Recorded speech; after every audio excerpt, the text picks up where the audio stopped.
Audiolib présente Convaincre en moins de 2 minutes de Nicolas Bouthman. Lu par François Tavares.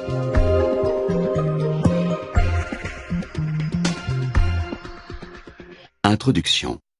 Ces fameuses 2 minutes. Ce programme ne développe pas de nouvelles théories sur le monde des affaires, mais vous indique comment améliorer vos résultats en apprenant à établir une relation avec vos clients, collègues, supérieurs hiérarchiques et employés, voire avec de parfaits étrangers. Et tout cela en moins de 2 minutes. Au cours des 2 premières minutes de toute rencontre, il ne s'agit pas simplement de donner une bonne impression initiale, mais d'établir un contact entre les instincts et la nature de chacun des individus en relation. Au cours de ces premières secondes, notre instinct de survie inconscient entre en jeu. Notre esprit et notre corps décident de fuir, de combattre ou d'interagir avec l'autre, qu'il représente une opportunité ou une menace, qu'il soit ami ou ennemi. Ce programme vous révèle les jugements instantanés qui s'opèrent durant ces premiers moments, ainsi que la façon de les tourner à votre avantage. Une fois passés ces premiers obstacles et la confiance établie, il devient possible d'établir un lien de personne à personne ou, plus exactement, de personnalité à personnalité. Ce programme va vous dévoiler comment décrypter la personne et la situation rencontrée, ainsi que la manière d'entrer en relation avec la première, de la motiver et de l'influencer. La création d'un lien avec une personne suit un ordre et un processus particulier. Tout d'abord, la confiance se développe au niveau des instincts de base, puis le lien entre les personnalités s'établit, débouchant sur une relation qui ouvre des possibilités presque infinies. Vous vous demandez peut-être comment j'ai appris tout cela. La réponse est simple. J'ai basé ce programme sur l'expérience. J'ai progressé et je suis aujourd'hui à des années-lumière de celui que j'étais au début de ma vie. Et mes attentes actuelles sont très éloignées de celles que j'avais alors. Je dois reconnaître que ma réussite est principalement due à ma capacité à établir le contact avec les autres. Pendant 25 ans, mon métier consistait à embellir les gens. Je pratiquais alors, à un niveau international, la photographie de mode et de publicité. Cette période m'a beaucoup appris sur la façon de rendre les gens attirants. J'ai toujours cherché à produire à la fois la meilleure image des personnes qui posaient devant mon objectif et à faire en sorte qu'elles donnent l'impression d'être depuis toujours pleines d'assurance et de charisme. Face à un appareil photo, chacun diffuse un message particulier avec son visage, son corps et son attitude. Mon travail consistait à donner forme à ce message en influençant mes sujets grâce à mon visage, mon corps, mon attitude et ma voix. Ce programme vous apprendra à utiliser chacun de ces outils, visage, corps, attitude, voix, pour créer une impression et faire passer votre message en moins de 2 minutes. Je ne vais pas vous photographier, mais je vais changer l'image que vous avez de vous-même et vous montrer comment établir le contact avec toute personne croisant votre chemin professionnel, rapidement, simplement et facilement. Votre activité, quelle qu'elle soit, consiste principalement à entrer en relation avec d'autres individus. Or, lors d'une rencontre, les gens décident en un instant, aussi bref qu'une prise photographique, s'ils vont entrer en relation avec vous ou s'ils vont cesser l'échange. Lorsque j'ai commencé à exercer le métier de photographe et que j'allais de studio en client entre Londres, Lisbonne, Madrid, New York, Cape Town et Toronto, j'ai réalisé que certaines personnes pouvaient s'entendre avec n'importe qui dès les premiers instants. Cette capacité leur permettait de développer des relations immédiates, d'augmenter leur carnet d'adresses et de s'engager rapidement sur la route du succès. Malheureusement, tout le monde ne pouvait pas en faire autant. C'était un peu comme si certains laissaient toujours la porte ouverte à une relation d'affaires, alors que d'autres s'enfermaient ou du moins donnaient cette impression au premier abord. Mais en fréquentant ces individus fermés, j'ai pu constater qu'une première impression pouvait être trompeuse. La plupart de ceux qui semblaient distants ne l'étaient en réalité pas du tout. Les séances photos qui réunissent parfois clients, PDG, mannequins, coiffeurs et maquilleurs, chefs de publicité, comptables, décideurs, pilotes d'avion, fermiers, musiciens, des personnes qui ne s'étaient en règle générale jamais rencontrées, était un bon moyen d'étudier le comportement des gens en société. J'ai constaté que nombre d'entre eux étaient ouverts et capables de faire facilement et rapidement connaissance, alors que d'autres, plus réservés et plus distants, paraissaient manquer les opportunités et les occasions et restaient isolés. À ma grande surprise, ni l'intelligence, ni la beauté, ni le talent ne semblaient y être pour quelque chose. Le sens de l'observation, la capacité de persuasion et l'habileté à dépeindre le comportement et l'humeur constituent les principaux outils d'un photographe de mode. J'ai pu assez rapidement identifier les types de comportements qui permettaient aux gens de s'entendre ou pas avec les autres. Certains individus jouent sur des types de comportements gagnants, tandis que d'autres s'enferment dans des attitudes vouées à l'échec. C'est à peu près à cette époque que j'ai entendu parler du travail effectué par les docteurs Richard Bandler et John Grinder. Ils ont développé une technique visant à étudier et à comprendre la structure du comportement humain, ainsi que la façon dont les hommes utilisent le langage afin de programmer leur entourage et de se programmer eux-mêmes. Cette méthode porte le curieux nom de programmation neurolinguistique ou PNL. La PNL est un outil qui permet de découvrir ce qui se cache derrière nos actions et de comprendre la façon dont nos paroles influencent notre comportement et celui de notre entourage. Passionné par cette technique, je décidai d'étudier aux côtés du docteur Bandler à Londres et à New York et me formai sérieusement en PNL. Par la suite, il me fut de plus en plus facile d'observer les types de comportements des gens que je fréquentais quotidiennement et notamment d'identifier la différence d'approche entre ceux doués pour les relations humaines et ceux qui ne l'étaient pas. Grâce à ma réussite professionnelle, j'ai reçu de nombreuses invitations à donner des conférences sur la photographie de mode et de publicité dans des écoles ou des clubs. Rapidement, je me concentrais sur la façon d'établir le contact avec les sujets à photographier et d'obtenir leur coopération, et ne consacrais que quelques minutes à la technique photographique. Presque aussitôt, je fus invité à faire cette même conférence, en y soustrayant les minutes réservées à la photographie, à des employés de compagnies aériennes, dans des écoles, des hôpitaux et des associations. Et très vite, je fus chargé de missions auprès de grandes entreprises dans le monde entier. Alors que mes contacts avec le monde des affaires s'intensifiaient et que je rencontrais des milliers de gens, je pris conscience que la création d'une relation d'affaires différait d'une prise de contact dans la vie privée. Dans la sphère privée, vous choisissez vos amis. Mais dans l'univers professionnel, il est impossible d'éviter vos collègues, employés, supérieurs hiérarchiques ou clients, à moins de quitter votre emploi. Vous devez construire et entretenir des relations avec ces personnes-là, qu'elles vous plaisent ou pas. Ce programme vous dévoilera tout ce que vous devez savoir pour établir une relation avec les personnes que vous devez côtoyer.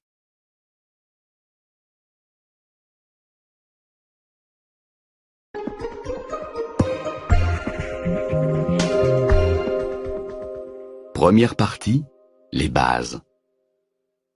L'efficacité d'une gestion, l'importance d'une part de marché, la qualité d'un service, la puissance d'une culture d'entreprise, le niveau de satisfaction du client et l'impact d'une communication sont autant de facteurs non financiers, les personnes, permettant de prédire avec acuité les performances financières futures d'une activité. Est-ce compliqué? Pas vraiment. La construction de l'ensemble de ces conditions périprofessionnelles dépend de deux choses: les gens et votre capacité à entrer en relation avec eux. Cette capacité découle de quelques principes de base, si simples qu'ils peuvent s'apprendre à l'arrière d'un taxi roulant sous la pluie. Chapitre 1. L'Évangile selon Muldoon, il n'y a pas d'échec, il n'y a que de l'information. Mon premier poste fut celui d'assistant personnel de Francis Xavier Muldoon, le directeur de la publicité de l'hebdomadaire le plus diffusé au Royaume-Uni. C'était au milieu des années 60, en Angleterre, et mon nouveau patron avait surgi de nulle part pour arriver en tout juste 3 ans au sommet d'un secteur d'activité incroyablement concurrentiel. Francis Xavier Muldoon était incontestablement socialement doué. Voici quelques-unes des règles qui ont contribué à son succès et que l'on nommera l'Évangile selon Muldoon. L'Évangile selon Muldoon commence de la façon suivante. La première impression donne le ton de la réussite, bien plus que la classe sociale, les recommandations, l'instruction ou votre note de restaurant. En fait, Vous décidez généralement dans les 2 premières secondes d'une rencontre de la manière dont vous allez répondre à votre interlocuteur. Mais dans le même temps, votre interlocuteur fait de même. Quant aux 118 secondes restantes, elles sont consacrées à confirmer et cimenter la relation et à mettre au point le mode de communication à venir. Les observations de Muldoon sont toutes tragiquement simples. Quand les gens vous aiment, ils ne voient que le meilleur en vous. Dans le cas contraire, ils ont tendance à ne voir que le pire. En fait, c'est du bon sens. Si un client vous apprécie, il attribuera sans doute votre fébrilité à de l'enthousiasme. Mais si le courant ne passe pas, il considérera votre agitation comme de la bêtise. Muldoon a raison. Dans le cadre d'un entretien d'embauche, votre courtoisie naturelle peut être interprétée comme de la prévenance par un jury favorable, tandis qu'elle sera vue comme de la faiblesse par un jury qui ne vous apprécie pas. Un manager peut, selon son impression, considérer que votre assurance fait de vous une personne audacieuse ou, au contraire, un individu arrogant. Vous passerez ainsi pour un génie pour les uns et pour un idiot pour les autres. Tout dépend de la façon dont l'autre vous imagine. Captivez l'imagination et vous captiverez le cœur est une maxime qui fait également partie de l'Évangile selon Muldoon. Parce que, quel que soit l'angle que vous adoptiez, la vie se résume à une histoire de comportement. Or, l'imagination déclenche l'émotion, l'émotion l'humeur, et l'humeur le comportement. Je n'avais jamais rencontré quelqu'un comme Francis Xavier Muldoon. J'avais quitté le nord de l'Angleterre pour Londres parce que je voulais être là où ça bougeait, même si je n'avais aucune idée de la vie dans une capitale européenne. J'ai rapidement réalisé que les gens qui créaient l'événement me fascinaient. Mais pendant très longtemps, je n'ai pas réussi à déterminer si Muldoon était génial ou fou. En fait, Muldoon était un génie, mais il me fallut un certain temps pour comprendre ce qui le rendait si efficace. Certaines des missions qu'il me donnait ne semblaient avoir aucun sens, du moins au premier abord. Mon premier travail réellement dingue pour FX consista à lécher, coller et griffonner 2467 enveloppes identiques et à les fourrer dans un sac de jute. Le lendemain, j'accompagnais le maestro à une présentation commerciale dans les bureaux du directeur général d'une société de vente par correspondance dans Oxford Street. Muldoon irradiait. Il était vif, assuré et heureux, tandis que moi, avec mon sac, j'avais l'air d'un pilleur de tombes revenant d'une exhumation. On nous introduisit dans le bureau du directeur. Francis Xavier Muldoon salua ce client potentiel comme s'il s'agissait d'un vieil ami, presque d'un frère. Il me présenta comme son assistant et notre hôte nous invita à nous asseoir. Nous nous installâmes face à un bureau ancien d'une taille démesurée. Presque aussitôt, Francis Xavier sourit et parla. « Si vous le permettez, j'aimerais vous donner quelque chose. »« Je vous en prie, allez-y, » répondit le directeur, faisant un vague signe de tête. « Nick, ici présent, va vous montrer, » dit Muldoon. J'entrai en scène pour la première fois. Sans perdre le rythme et prenant un air concentré, j'étendis un grand tapis vert sur le sol et y étalai tout le contenu du sac en son centre. Il y avait tant d'enveloppes qu'elles se répandirent jusque et sous les chaises.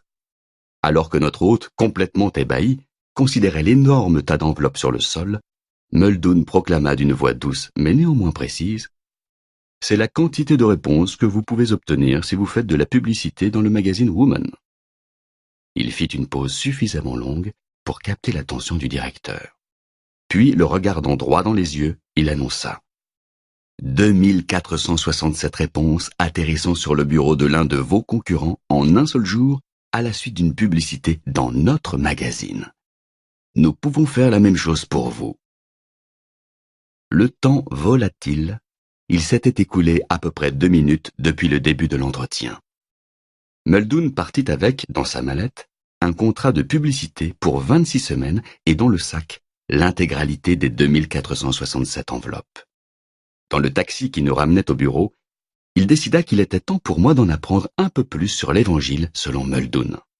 « À votre avis, que s'est-il passé là-bas » me demanda-t-il. « Vous n'aviez jamais rencontré cet homme » questionnai-je. « Non, jamais. Mais j'étais persuadé que vous étiez de vieux amis. » « Ça en avait tout l'air, n'est-ce pas ?» sourit Muldoon. Puis il se tourna vers moi. « Savez-vous pourquoi ?»« Bon, il a probablement entendu parler de vous. »« J'en doute.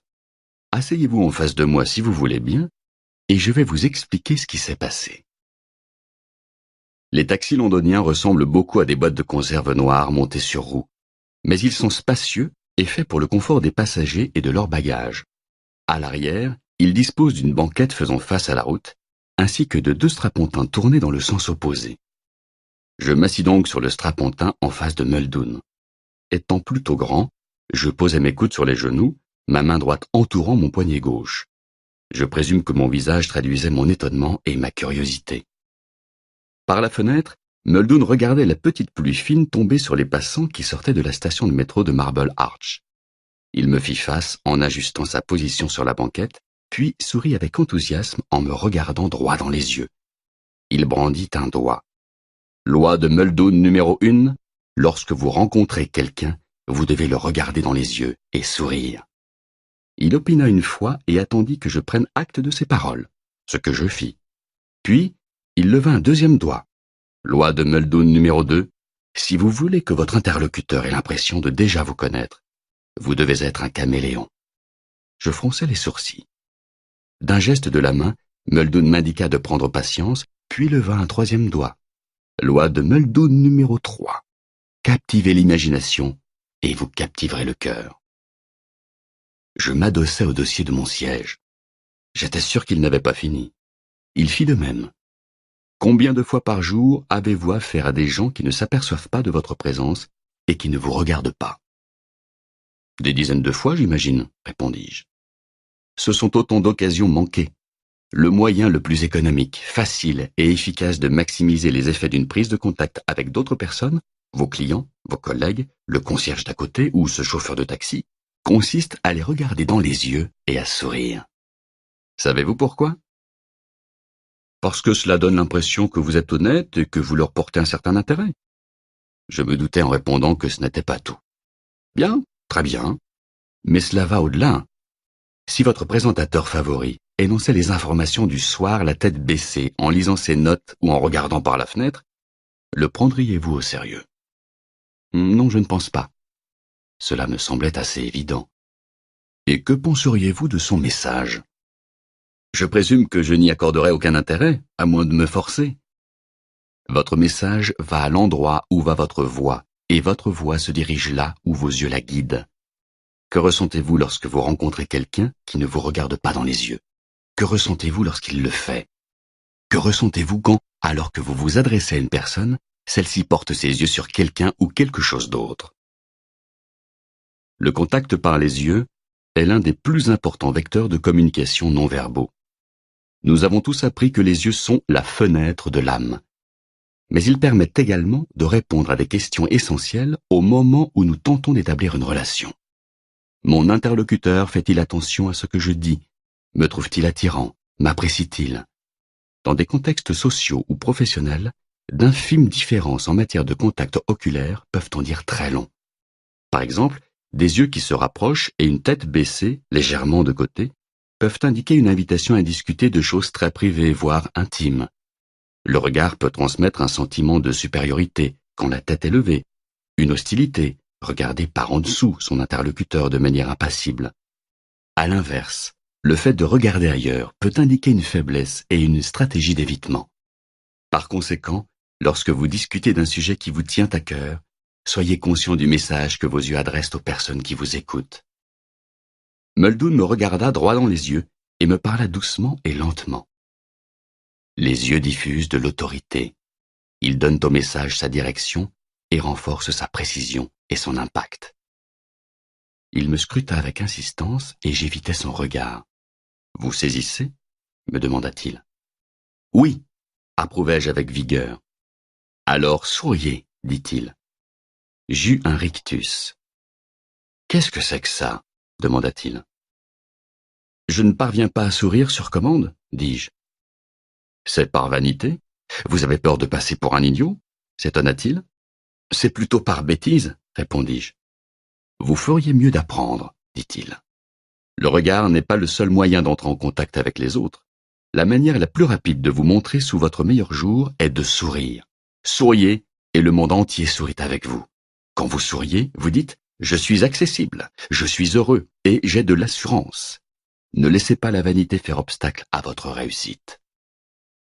Je ne connaissais Francis Xavier Muldoon que depuis 3 jours, mais j'avais eu le temps de voir comment il mettait au point une force de vente, établissait une stratégie avec l'équipe éditoriale et concluait une affaire en moins de 2 minutes. Mais à cet instant, dans le taxi qui nous ramenait au bureau, j'ai eu l'impression que je le connaissais depuis toujours.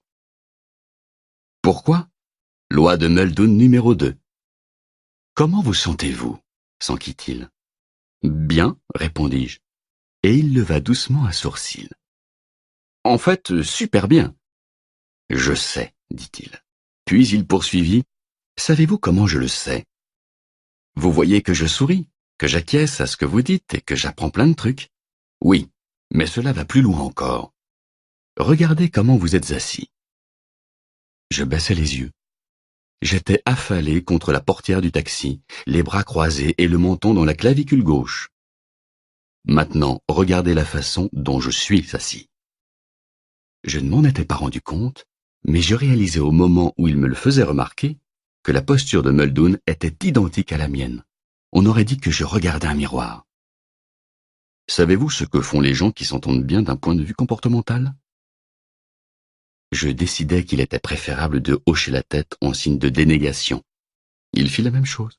Il agita la tête comme s'il disait non. Ils deviennent comme l'autre.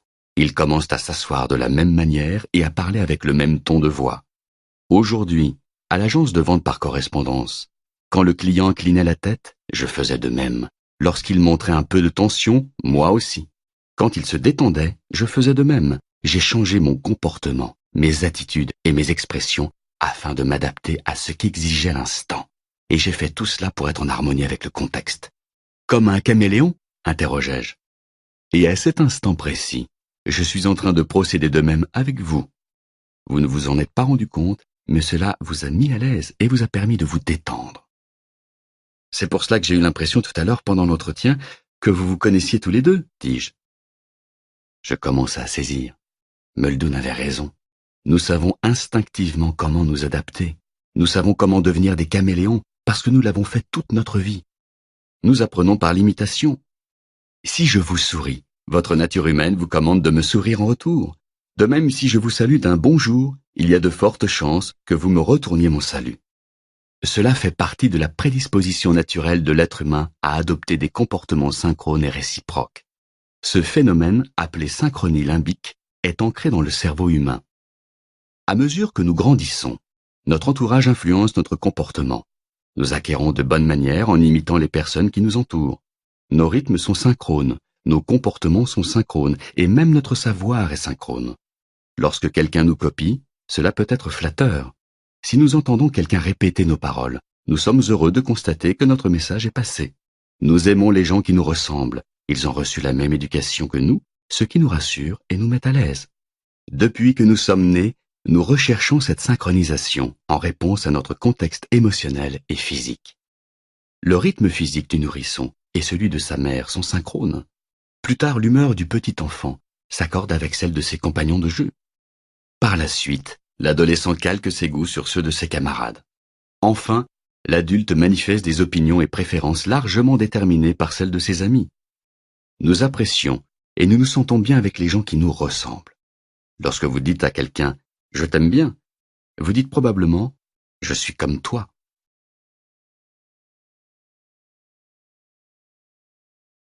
La synchronisation nous donne l'impression que nous sortons du même moule, que nous appartenons au même groupe. Si quelqu'un fait comme nous, en termes de comportement de vêtements ou d'expression, nous pensons qu'il est comme nous. En clair, on ne hurle pas dans une église, on ne murmure pas au stade. C'est aussi simple que ça. Nous devons nos plus grands succès au fait de nous adapter à la situation. Muldoon était en train d'essayer de m'expliquer que si nous ajustons consciemment notre comportement, nos attitudes et nos expressions aux gens que nous rencontrons, ces derniers se sentent bien. Nous leur devenons familiers et, du coup, ils nous apprécient. De nos jours, les personnes les mieux taillées pour le succès sont celles qui apprennent à connaître et à comprendre le plus grand nombre de gens au sein de leur entreprise, de leur secteur d'activité ou de leur métier. Elles parviennent à créer divers réseaux dans leur société parce que le nombre de leurs relations les rend quasiment indispensables. Ce sont elles qui sont promues, même si elles ne sont pas les plus productives, parce que leur travail et leurs contributions sont largement connus et reconnus. Ce sont les caméléons. Nous étions en pleine heure de pointe. Notre taxi était à l'arrêt, et nous n'arriverions pas au bureau avant une bonne demi-heure. Le soir tombait. « Avez-vous faim ?» s'enquit Muldoon. « Non, pas du tout. » Je préférais largement continuer à l'écouter. J'étais impatient d'en apprendre plus sur la loi numéro 3. Soudain, Muldoon se retourna vers le pare-brise arrière et dit « Vous voyez ce vieux lampadaire au coin de l'immeuble en briques ?» En me penchant un peu, je parvins à le voir. « Qu'a-t-il de particulier ?» demandai-je. « J'étais là hier soir. Le restaurant dans l'immeuble en briques s'appelle le Bentley's. C'est le lieu de rencontre favori des journalistes et des publicitaires. J'y ai dîné divinement avec quelques amis. En entrée, j'ai pris leur spécialité, le soufflé aux épinards avec une sauce aux anchois. C'était servi avec du pain grillé maison. Le pain était croustillant et le soufflé fondait sous la langue. Puis, j'ai commandé un steak au poivre avec une purée crémeuse et des pois frais et pour finir des crêpes Suzette et un excellent vieux cognac, répondit-il. Mon estomac, je n'y pensais pas 2 minutes auparavant, mais maintenant j'étais affamé. J'avais tellement envie de ce steak et de cette purée que j'en salivais à l'avance. Plus j'y pensais, plus il me les fallait. Je les visualisais, je les entendais, je les sentais, je les goûtais et je pouvais les toucher. « Je crois que vous venez de me persuader que j'ai faim, dis-je. Muldoon sourit et dit « Plus exactement, je me suis contenté d'activer votre imagination pour déclencher vos émotions, c'est-à-dire dans ce cas, votre appétit. » J'eus une illumination et dis triomphalement « C'était pareil chez le client. Lorsque nous avons répandu toutes les enveloppes sur le sol, il a pu imaginer que la publicité allait exaucer ses rêves de succès. » Muldoon acquiesça, puis prit sa mallette sur ses genoux. Je pensais qu'il allait me montrer quelque chose, mais il y prit simplement un mince dossier et commença à en étudier le contenu. Assis sur le strapontin et dos à la route, je luttais contre mon estomac qui criait famine. En plus, j'étais mal assis sur ce siège inadapté à ma grande taille. Au bout de quelques minutes, je regagnai ma place initiale sur la banquette à côté de Muldoon. Il était totalement absorbé par son dossier. Aussi étendis-je mes jambes et regardai-je par la fenêtre sans rien dire. Je jetai un œil à Muldoon en me demandant à quoi ressemblait sa vie. Voilà un type qui doit avoir 2 fois mon âge, j'avais presque 21 ans, et qui est vraisemblablement capable de faire ce qu'il veut, pensai-je. Il a de l'assurance, il est calme, et il a du charme. Tout ce qu'il dit paraît si évident. Mais comment n'y ai-je pas pensé plus tôt? Bien sûr que l'on se sent à l'aise, en phase et plein de respect en présence de personnes qui nous ressemblent. Bien entendu, l'imagination est la clé des émotions. Après tout, nous vivons d'imagination. Quand nous ne sommes pas en train d'imaginer le futur, nous fantasmons sur le passé. La vitre nous séparant du chauffeur s'ouvrit subitement. Désolé, mais on dirait qu'il y a un problème sur la chaussée un peu plus loin, mais ça ne devrait plus être long. Merci du tuyau, répondis-je sarcastique. Ah, je n'y suis pour rien, répondit le chauffeur en refermant brutalement sa vitre. C'est vrai que ce n'était pas sa faute, mais la faim me rendait acariâtre. Pas de problème, merci du renseignement, dit posément Muldoon en me lançant un regard attristé. Bravo, très bonne première impression. Qu'est-ce que vous voulez? Que ce chauffeur nous aide ou qu'il nous prenne en grippe? Il était évident que Muldoon avait encore au moins une leçon à me donner ce soir-là. À votre avis, qu'est-ce qui va nous faire arriver plus vite? Le fait que vous le traitiez avec respect ou que vous le menaciez de 1000 morts? C'est bon, dit-il en souriant devant l'embarras lisible sur mon visage. Il ajouta, tôt ou tard, les gens qui réussissent s'aperçoivent que pour obtenir ce qu'ils veulent des autres, ces derniers doivent vouloir les aider. Il n'y a que 6 façons de faire aux autres ce que l'on souhaite. La loi, l'argent, la puissance émotionnelle, la force physique, le mirage de la beauté physique ou la persuasion. La persuasion est le moyen le plus efficace, c'est l'étape suivante du jeu. Réfléchissez-y. La persuasion est plus puissante, souvent plus rapide, généralement plus économique et engendre des résultats plus efficaces que la pression de la loi, la corruption, la contrainte émotionnelle, la force physique ou le pouvoir de la beauté. Mais il y a un problème. Si vous ratez votre première impression, comme vous venez de le faire, il ne peut plus être question de persuasion. Vous devez alors avoir recours à l'un des moyens cités précédemment pour reprendre le contrôle de la situation. Désormais, le chauffeur de taxi vous déteste et il vous met dans le même sac que tous les autres abrutis qui parlent mal au chauffeur. Sir Winston Churchill disait que la persuasion était la pire des formes de contrôle social, à l'exception de toutes les autres. Aristote affirmait que la persuasion devait s'appuyer sur 3 éléments pour être efficace: la confiance, la logique et l'émotion. Soyons concrets. Pour être persuasif, vous devez donner une bonne première impression en établissant la confiance grâce à votre attitude, langage du corps, ton de voix et votre aspect global. Vous devez présenter votre cas selon une logique imparable et accentuer un peu les émotions. Peu importe que vous vendiez et promouviez de l'espace publicitaire, que vous vantiez les mérites du Pinot Noir par rapport au Bourgogne ou que vous fassiez un discours présidentiel.